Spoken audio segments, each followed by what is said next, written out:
the radio. Let's see. Hello. Yeah, I got everything here. Let's see. How's my voice tonight? Maria, Maria, Maria, Maria. Rotten tune that as well. Hey, did you hear that on the latest Barbra Streisand record she sings Stout-Hearted Men? How's that for a role reversal, gang, huh? How's that one, huh? Give me some men who are stout-hearted men, and I'll soon give you 10,000 more. I like to hear Barbara do that one. That's very good. Shades of Nelson Eddy. Oh, hey, listen, you are very lucky, friends. You have, for once in your crummy, miserable life, that poor little pockmarked thing that you carry around inside of you, for once you've tuned to the right spot of the dial at the right time. And if you want to hear high comedy in the highest, most exquisite sense, so exquisite that you can almost taste it, you've come to the right point. I have a tape tonight that is a full-blown, total, complete, unadulterated gas. Now, it was made by one of the guys who works the show with me here, Larry Londino, who's an engineer. And like true engineers, Larry only thinks he's got a one-track mind, and wherever he goes, he takes his little tape recorder. Now, that can be very embarrassing. But nevertheless, he does it. It does. I'll tell you, a tape recorder nut is even worse than a candid camera nut. Because in a way, sound is far more descriptive than pictures. You know, this old Chinese canard, that one picture's worth 10,000 words, forget it. That's all over and done with, you see, because the Chinese invented that canard before Pentron came out with the tape recorder, before Minnesota Mining got in the act. And I would like to say this. It is my considered opinion as a worker here in the great grapevines, the vineyards, as a worker in the wheat fields of communication, that a well-edited piece of tape will do more than 400,000 feet of color TV film. Now, you could see the same thing on TV that you're going to hear now, and it would be nothing. I mean, with Robert Stack standing around, one of the great actors of our time, Robert Stack. I always feel that any time I see Robert Stack, I always feel like he's going to break into a song about Micron with foaming action. But then again, I'm just, I'm a sorehead. I'm a recognized sorehead. It's a terrible scene. No wonder, you're right. No wonder I don't have any friends. I could just as easily be a friend of Robert Stack if I didn't say things like this around there. Yeah, that's right. I'm the first guy in the block who does not think Sammy Davis Jr. is the greatest singer in the world. And that, what that'll do to you. Oh, yeah, the whole shtick. I had to snick and everybody after me. It was terrible. But nevertheless, this tape, it's just, you've tuned to the right spot. This tape was made by Larry. Now, it was made a week or so ago. In fact, let's see, about 2 weeks ago, right? And it was made on the opening day of a very important season. Now, for those of you who don't know that some men live by seasons, other men live by years. There are some guys who, now, it's not, the seasons vary. Now, for example, I know one guy who lives for 1 week of the year. Now, this guy happens to be a fishing nut. Now, the average Brooklyn-type Sheepshead Bay fisherman, he can go fishing any time of the year, actually, that's not called fishing by a real fishing nut. That's called dredging. So that's something, that's something else again. But this guy is a nut. He lives for 1 week of the year. Now, what does he live for? Well, early in May, in Maine, the landlocked salmon season opens for fly casting. Well, he rushes up to Maine. He freezes his you-know-what off. The snow is still 8 feet deep in Maine at that time of the year. And he gets a cold, and his sinuses back up on him. He has terrible sinuses. This guy, from 1 week, this guy's sinuses are backed up all the way to December, just from that 1 week in May. And he rushes all the way up there.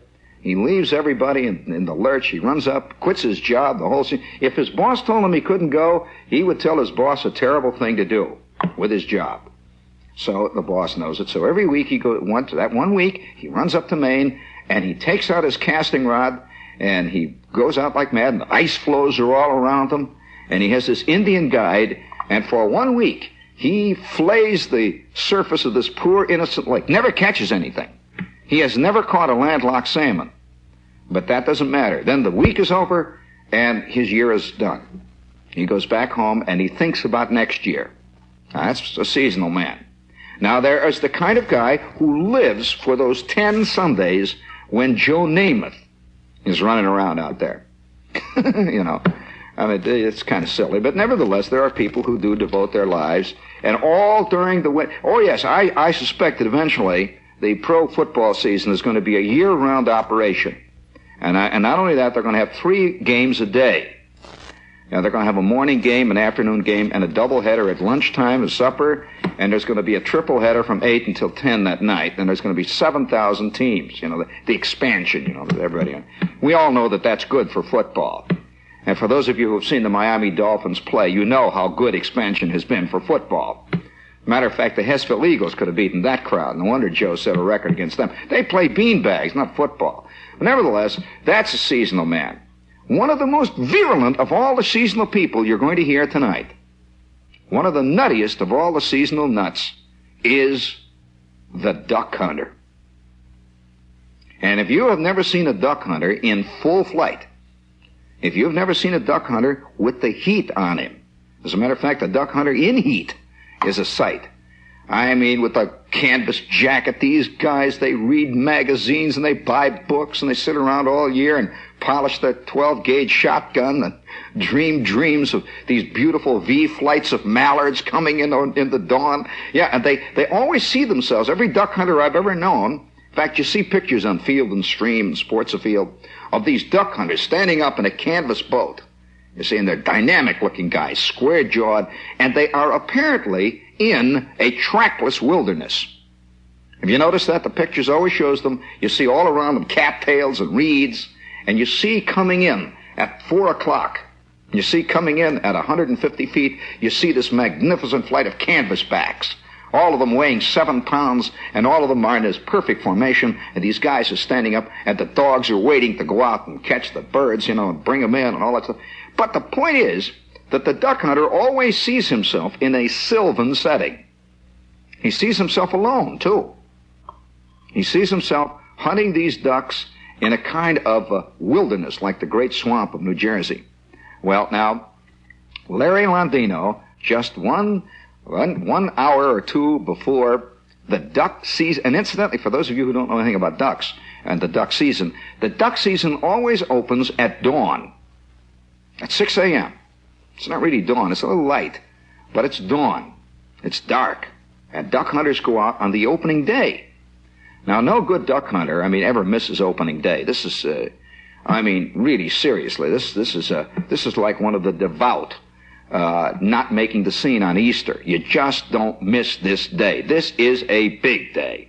And so duck hunters have been known, seriously, they've been known to leave their wives. They've been known to shoot their kids who tried to prevent them from going.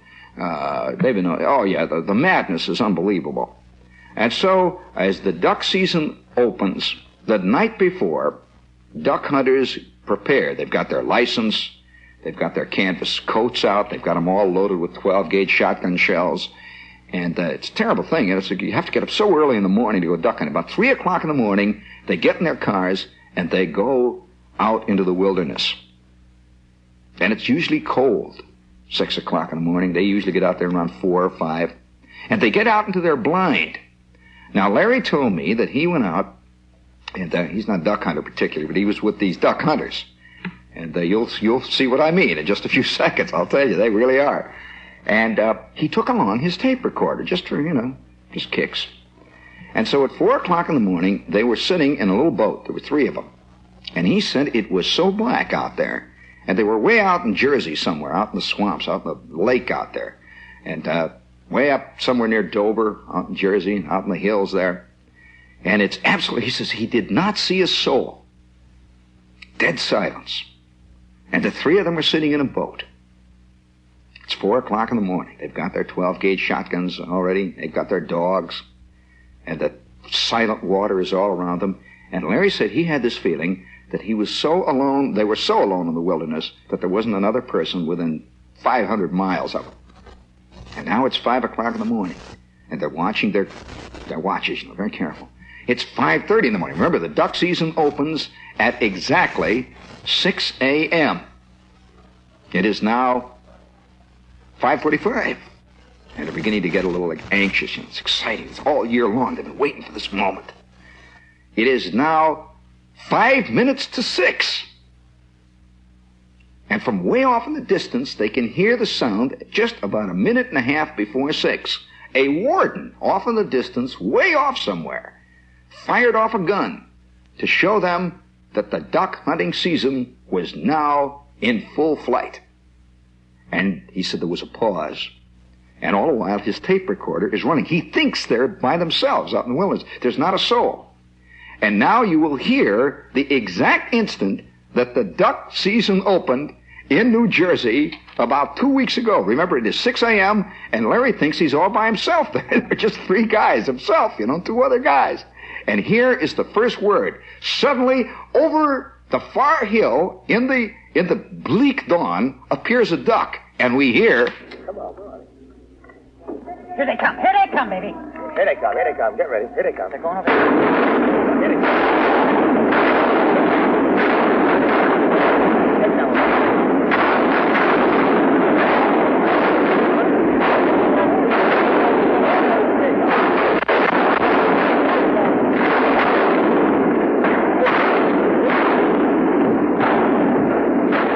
This makes the DMZ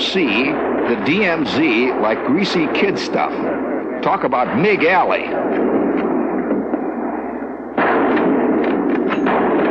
get him into that, Tony. This one, go. Take it, Tony. Take it.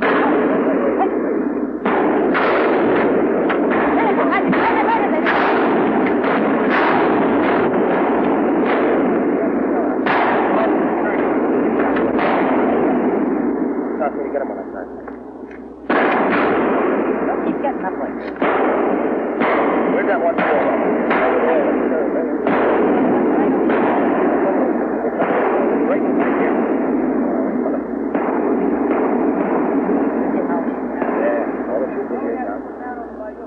Huh? The one that come down over there, down by you.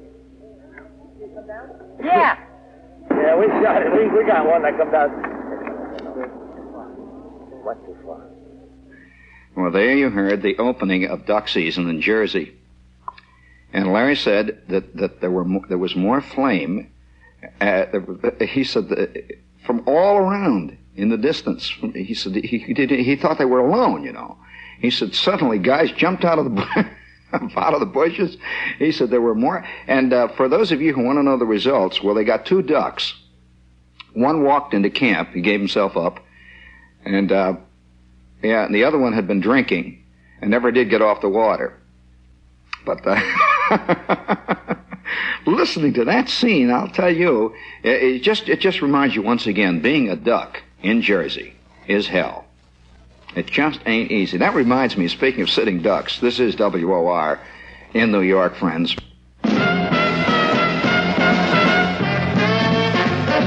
Cha-cha, the cha-cha-cha. All right, sing it out, baby, sing it out. Let's hear it.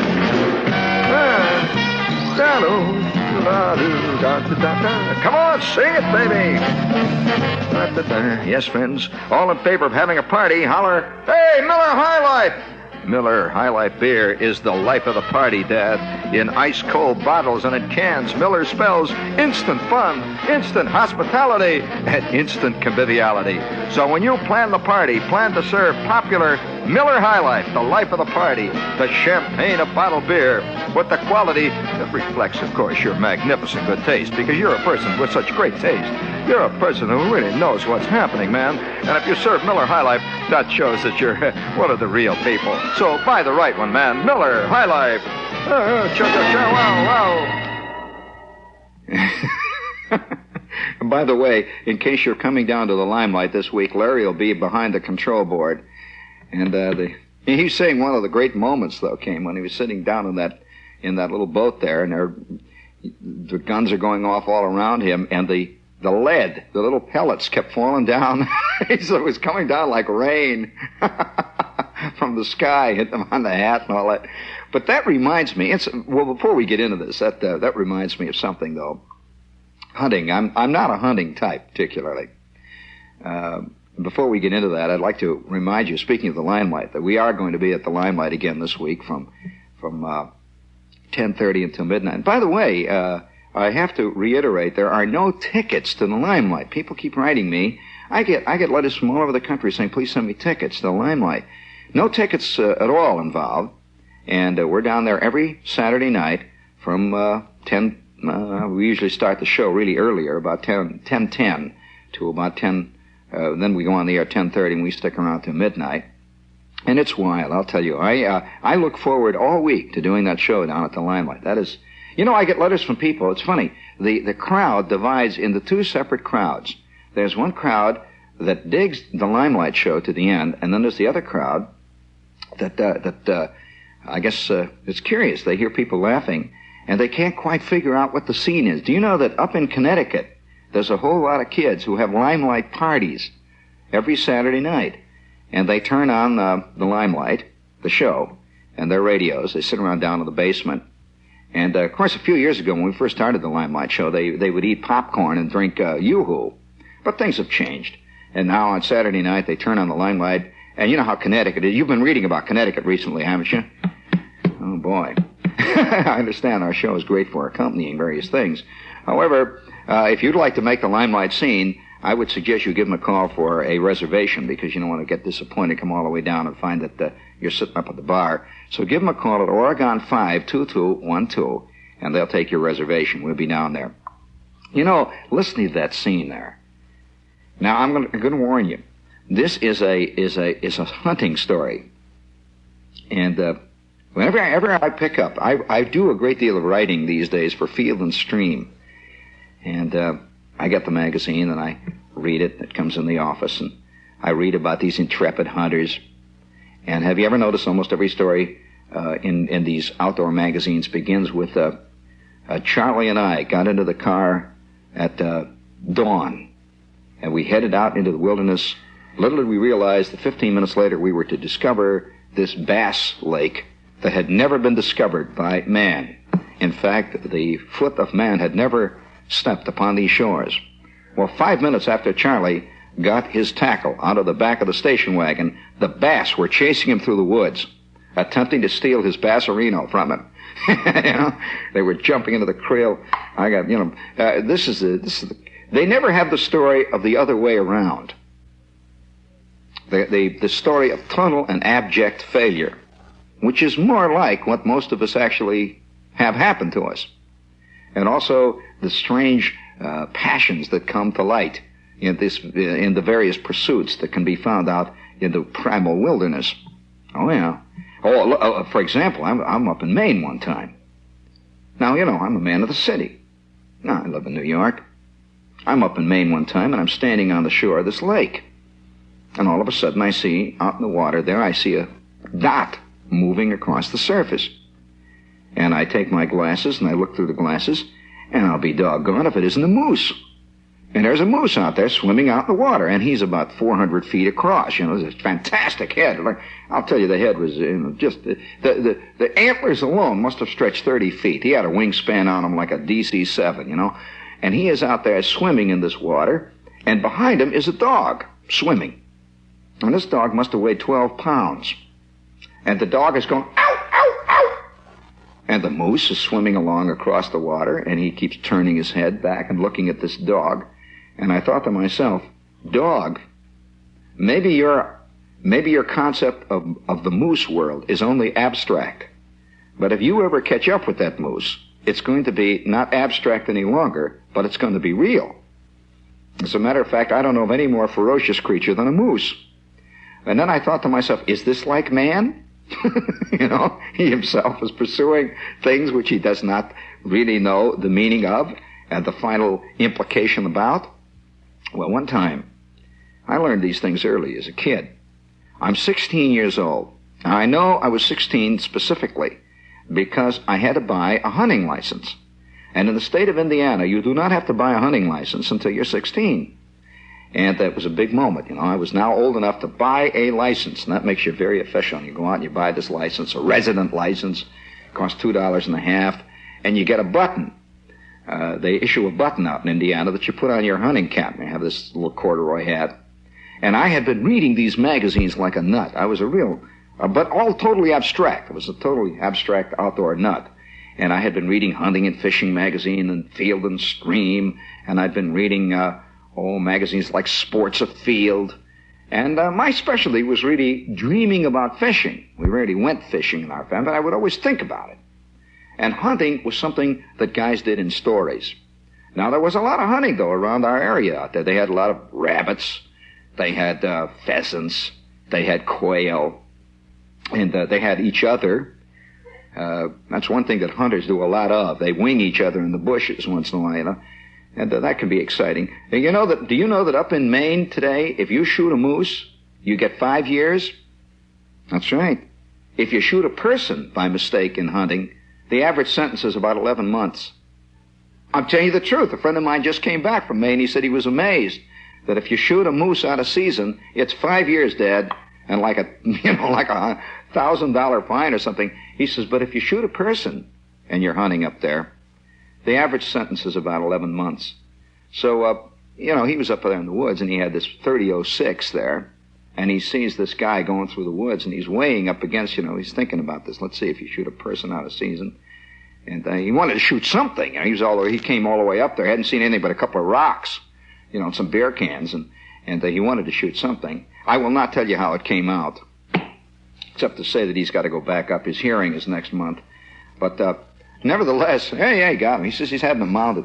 But, he's going to have him mounted in his full hunting costume. When you get a hunter up there, especially in full plumage, with the red coat, it's very colorful. Have him over your mantelpiece there. And he has him mounted, with his gun underneath it, so he winged a good one. But nevertheless, I'm a kid, see. And I knew a lot of other kids. And some of them went hunting, and some of them didn't. Others played football at that time of the year, and that's what I did. And every Saturday afternoon, we would go out and play football. We'd play football Friday night, playing football in school, high school, and all this.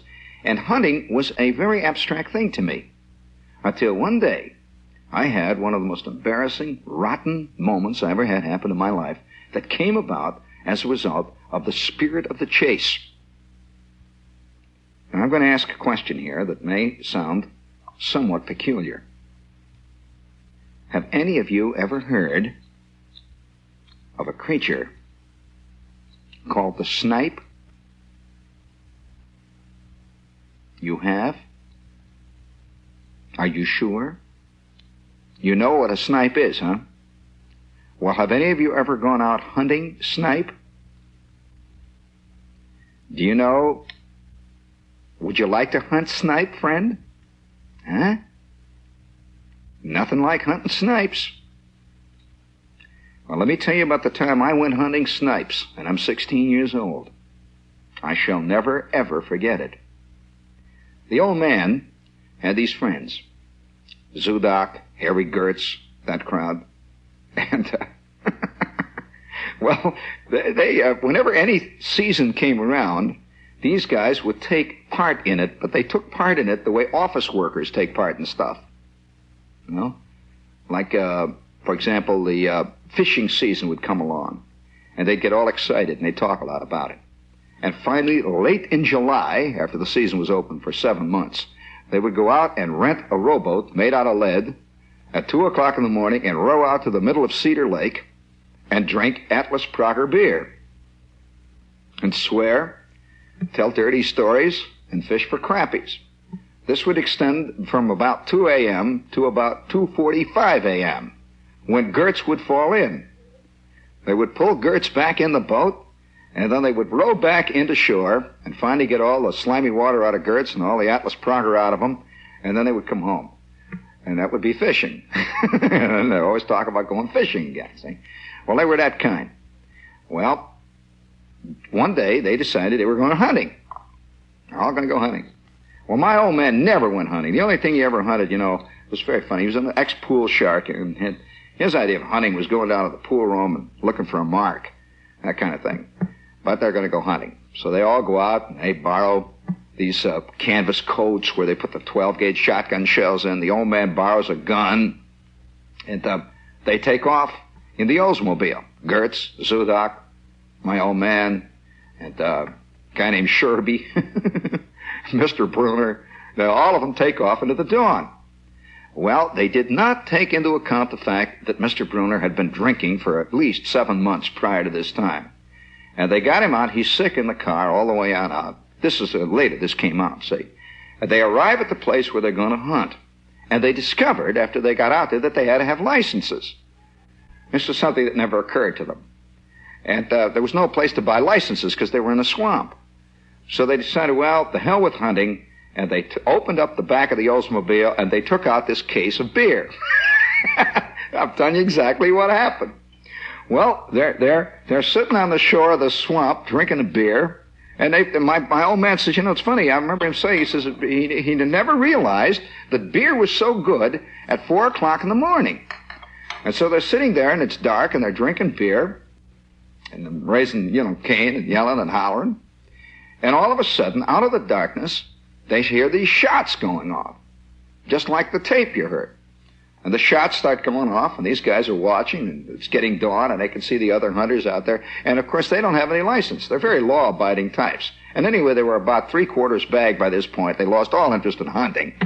They were just sitting there having a good time. Sherby was telling his jokes, and Zudak was telling the rotten jokes. The worst, of course, of them all was Harry Gertz. Harry Gertz had a catalog of dirty jokes that made well, as a matter of fact, he had them in categories. Like the Sears Roebuck Company put stuff in categories like underwear, like farm equipment. He had various jokes. He says, "You want to hear an Irish joke?" And somebody said, "Yeah, tell me." And then he'd tell this terrible Irish joke. Somebody said, "Do you want to hear a camel joke?" He had camel jokes. he had jokes that you couldn't even tell. They were so bad. And so Gertz is out there telling the jokes. And they're sitting around. Now it's about 8 o'clock in the morning, and somebody says, "How about let's get in some breakfast?" So they decided they're going to have breakfast. And so they're loading up the car. They're putting all their guns back. When all of a sudden, out of the sky, out of the grayness of the sky, comes a bird. And this bird comes flying down. He's been winged by somebody 4 miles away, and he just comes whoosh, plunk. And he lands right on the bank. Right by Zudak. And there's the bird. It's a duck. And Zudak says, "It's a duck." And Sherby says, "I'll be damned, it is a duck." And the 4 of them stand there looking at the duck. And this is the way the scene was later pieced together by the survivors. And he says, "It's a duck." And Sherby says, "He's dead. Somebody shot him." There's a duck laying there. And Gertz says, "Yeah." And then my old man, and it was my old man, I must admit, was the one that started the whole scene. The old man says, "Let's take it." So Sherby says, "Yeah, we didn't shoot him." He says, "He just came down here. What are you supposed to do, leave him there?" And so they grab the duck, and now they're going to take this duck, they're going to bring it home and have breakfast. They're going to make the duck for breakfast. Somebody, you know how guys, when they get a snootful, they think of all this terrible stuff they're going to do. So they're going to come home and they're going to make a duck. Have a duck for breakfast. This is a duck. Well, they'd be surprised at home we come home with a duck. And so they stick the duck in the back of the car with what remained of the Atlas Crocker, and they start driving down this corduroy road away from the swamp. They had enough hunting for the year anyway. They didn't want to hunt. They just want to sit around and drink beer is what they want to do. So they drive over the corduroy road, and they're yelling and hollering, and Zudak is drunk. He's falling in and out of the car, and they finally get Gertz back in again. He runs out in the bushes. I had to heave a little bit, and so they get him back, and they're driving along, and they finally get out on the highway, and they make a right turn, when suddenly a car materializes ahead of them, and 2 guys with big hats get out. And one of them walks back towards the car and says, "Hey, you guys, so let's see your hunting." He says, let's see your licenses. And Zudak says, "We ain't got no license, so we didn't even hunt, for crying out loud." He said, you didn't hunt? And they had come out of the swamp, see, and they're all carrying 12-gauge shotguns, and they got these coats all over them. Of course, the coats still had the shotgun shells stuck in them, and a lot of beer all over the front of them and other stuff. They brought potato chips and all that, you know. So he says, we ain't been hunting. We don't have no license. We just drank some beer. We come back here. Get out of the way. We want to go home and have breakfast. We'll make a duck. And the guy said, you're going to do what? Oh, he says, go home and make breakfast. Well, with that, the guy says, get out of the car, you four. Out gets the old man, Zudok, Sherby, and Gertz. The four of them stand there, you know. Bruner comes out of the bushes. He's been running along behind the car. Now they got five.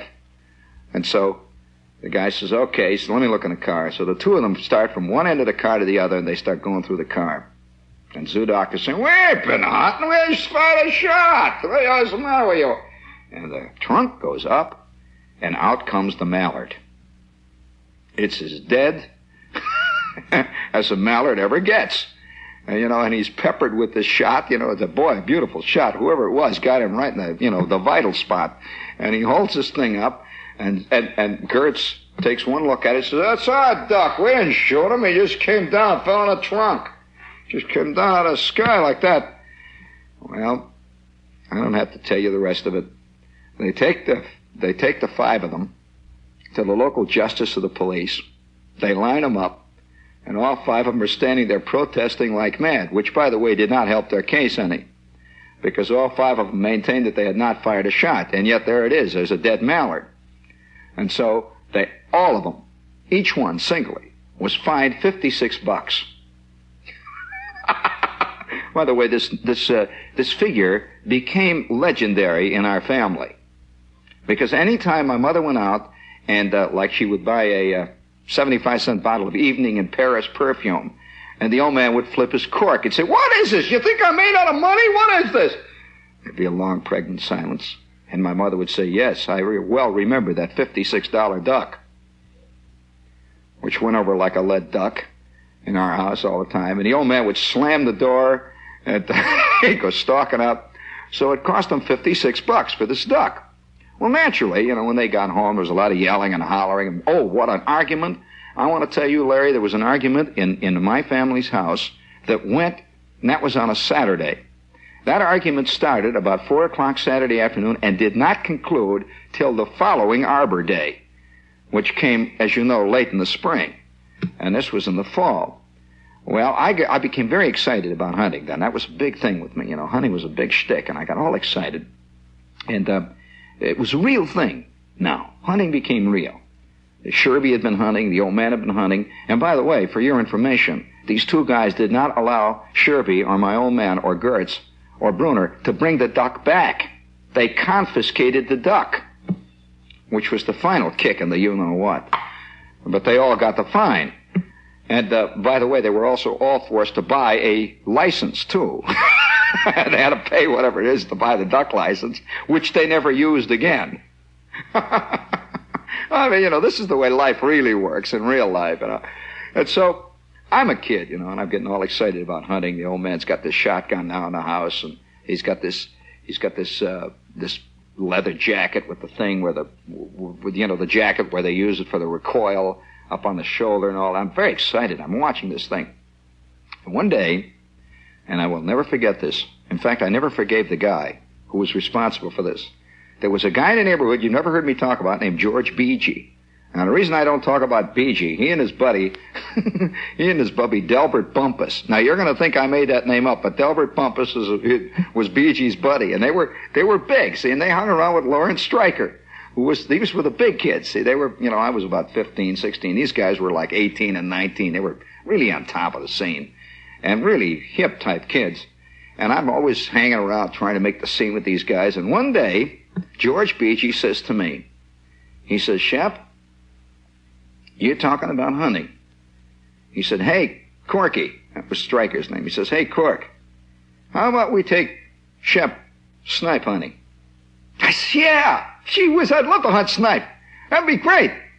He said, well, have you ever seen a snipe? I said, no, but yeah, sure, I read about them in a book. I read about snipe. They go snipe hunting. Don't they go snipe hunting in Virginia, places like that? There's some kind of a bird with a long beak. He says, no, these are Indiana swamp snipes. And I said, Indiana swamp snipes? He says, yeah. He says, and I'll tell you how you hunt for them. He says, I'll tell you what you do. He says, you want to go tomorrow night? And it's, Saturday night. I says, yeah. He says, the only time you catch a snipe is at night. Right, Corky? Corky, yeah, that's right. How about you, Del? Right, you want to go out hunting snipes with Shep? Yeah. Okay, you got the scene? Saturday night, I am dressed in my canvas coat, my sheepskin, with the big collar. I've got my corduroy hat. I'm wearing my overshoes. I got on my high knickers with the high things that lace up. We're going hunting. And we go out into the swamp in Delbert's Model A, Bumpus's Model A. We drive way out in the swamp. Now, we had a swamp that was like 500 miles long. And we drive deep into the swamp. And now we're out in the darkness. And BG is talking in whispers. He says, you can't talk out loud. The snipe will hear you. And if they hear you, they'll forget it. They're very shy. Now look, we're going to drop you off here. And me and Corky and Del are going into the woods, deeper in the woods. And we will chase the snipe toward you. Now you get in the water there. And you stand in the water and hold this burlap bag. You hold the bag between your legs, hold it open, see, like that. And the snipe will see the bag and think that it's a burrow. You know what a burrow is? It's a hole in the ground. See, he'll see that, and he'll run into the bag. Now, you got to whistle. And when you have to keep whistling. Now, the snipe hears the whistling, see, and thinks that there's another snipe. Now, for some reason or other, and I don't know why it is, but snipe like to hear you whistle Dixie. Do you know how to whistle Dixie? I say, yeah. They say, okay, as soon as we go, you start whistling Dixie, and you keep the bag between the knees, and the snipe will come running in. Okay, good luck. Here's the bag. Well, I climb out of the car, and I got the bag. It's a burlap sack, and I go down into the water, which is like 500 degrees below zero. And it is cold. Oh, boy, is it cold. The wind is blowing out of the trees. It is as dark as the inside of your hat. And I start going...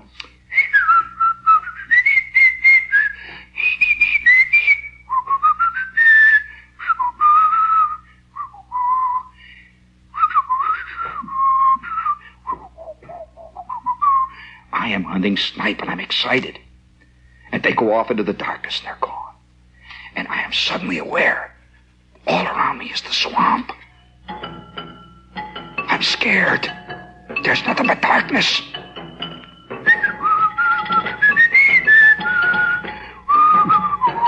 What's that over there by the tree?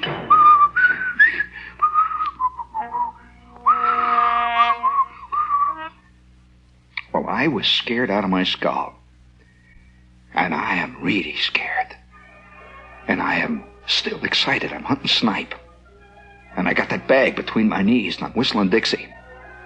Well, I whistled Dixie for 5 hours up to my knees in the swamps. And dawn is coming up like thunder over the gasworks far away. When it suddenly dawned on me, I have been T-A-K-E-N. I have been taken. And ever since that day, now this is why I never have told this story before, because it's so embarrassing. Ever since that day, whenever I go back home, guys holler out of pool rooms, "Hey, Shep, how about going out for some snipe? There goes the snipe hunter." I never, ever lived that down. And I became known in certain circles as, I can't even say it now. I can't say it now. I will not say it. But I will never forget hunting snipe. And as far as I'm concerned, those Jersey hunters out there in the darkness banging away at the only 3 ducks that were seen all that day, those guys plunging up in the Maine woods shooting at each other, and me standing knee-deep in the swamp whistling Dixie, we're all in the same bag. In the same bag. By the way, Fen, how would you like to do a little snipe hunting? I know where there's some snipe out there back of Hackensack, out there by the junkyard. You like to go out tonight? Do a little snipe hunting.